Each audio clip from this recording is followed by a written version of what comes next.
OK. Là, c'est bientôt la rentrée. T'as des papillons dans le ventre, t'as vraiment hâte de savoir qui est dans tes cours. Mais pour que la journée de la rentrée se passe bien, t'as besoin de 3 choses. Ton horaire de cours, tout ton matériel scolaire et surtout, t'assurer que t'as pas oublié de mettre tes pantalons avant de partir de chez vous. Non, mais ris pas. Ça arrive à beaucoup plus d'étudiants que tu le penses. OK?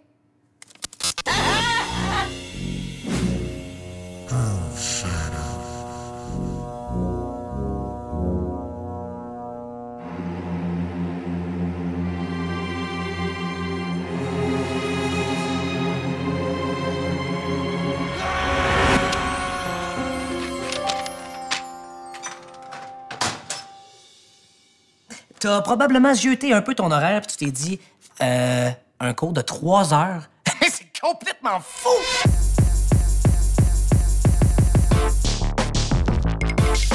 Mais rassure-toi, c'est bien plus fou que tu le penses. Un cours de 3 heures de théorie en classe exige 3 heures de travail personnel. Mais c'est donc bien beaucoup!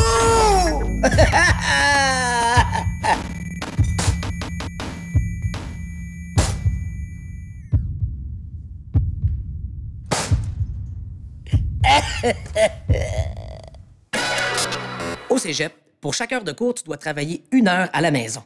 Donc, 10 heures de cours par semaine, 10 heures de travail à la maison, 40 heures de cours par semaine. Hey, oh, t'es fou! Prends pas 40 heures de cours par semaine. Les travaux à produire sont plus longs. Ils demandent donc plus de travail, plus de recherche, plus de rigueur, plus de planification, plus d'énergie, plus de papier, plus d'encre pour l'imprimante, plus de broches pour ta brocheuse. Bon, je pense que tu comprends l'idée.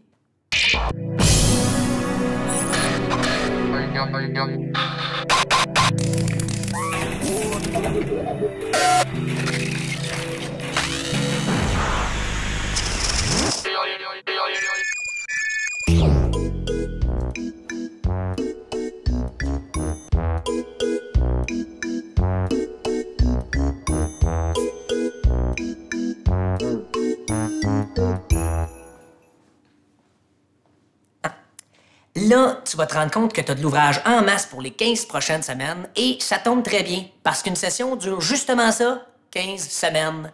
Non, mais sais-tu assez bien fait ça? Hein? En plus, on ajoute 7 jours pour la période d'examen.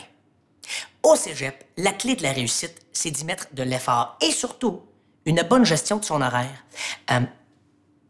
Idéalement, essaie de t'engager une secrétaire pour prendre tes rendez-vous et s'assurer que ton horaire est pas surchargé. Oui, c'est super drôle. Non, je le sais, mais c'est parce que... Hein? Oh, oui, je le sais. Non, mais... Oh, oh. Excuse-moi, je t'ai échappé. Mais, hein? Non, c'est pas ça. Non, j'étais un peu dans le jus, là. C'est pas... Hein?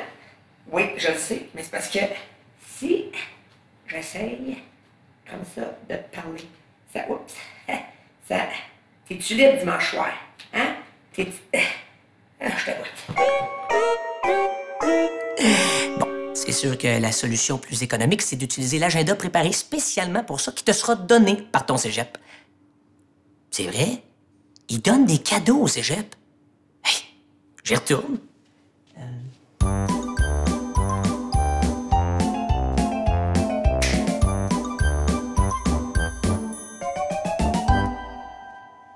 Les profs te donneront un plan de cours dès la première semaine, donc tu sauras tout ce que tu as à faire durant la session.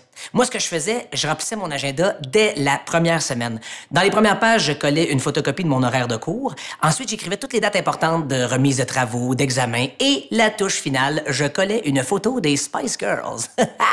Stop right now. Thank you very much. I need somebody with...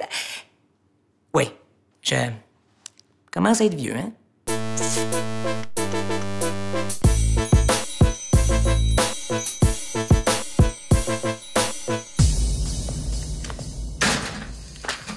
Ça, c'était mon horaire au cégep.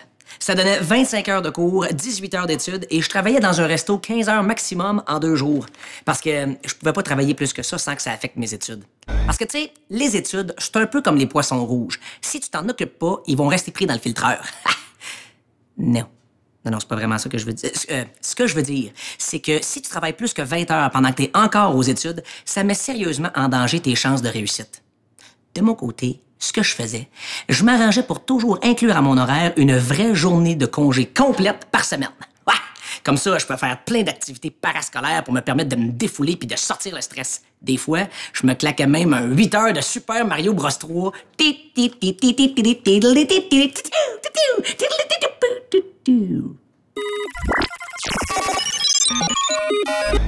Ouais.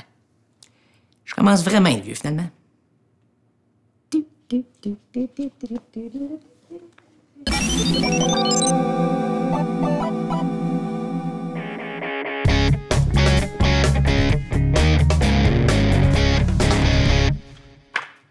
Ah! Ah ben, une photo de moi au cégep. Ouais, je portais fièrement la perruque. Et si j'ai un conseil à te donner, ne porte pas de perruque. C'est parce que j'avais un horaire tellement chargé, je ne pouvais pas prendre soin de mes cheveux. Parce qu'il faut pas que tu oublies qu'avec tout ça, il faut que tu trouves du temps pour manger, pour dormir, pour prendre l'autobus pour aller à tes cours et surtout, creuser. Hop, hop, hop, hop. Ça, cette cloche-là, c'est pas pour annoncer le début des cours. Non, ils font pas ça au cégep. C'est plutôt parce qu'ils veulent que j'arrête de parler de perruque et de crouse.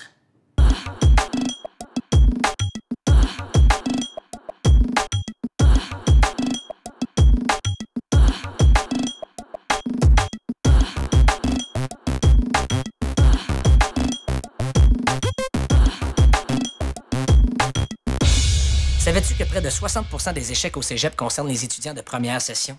Ça veut dire que la charge de travail peut te prendre par surprise. Si jamais l'échec te fait un surprise party, panique pas. Tu peux abandonner un cours avant la date limite. Puis si jamais il est trop tard, continue de suivre le cours et essaie d'avoir la meilleure note possible.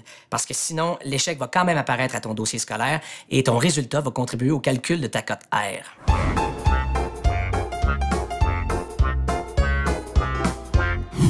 Un échec au cégep, c'est comme un tatouage. C'est pour la vie.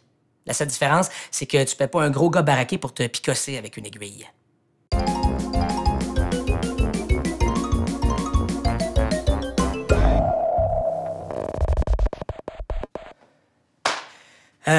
En tout cas, fais pas comme moi et arrive plus tôt à ta première journée pour pouvoir repérer tes salles de cours.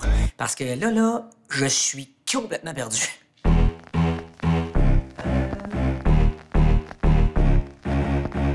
S'il vous plaît.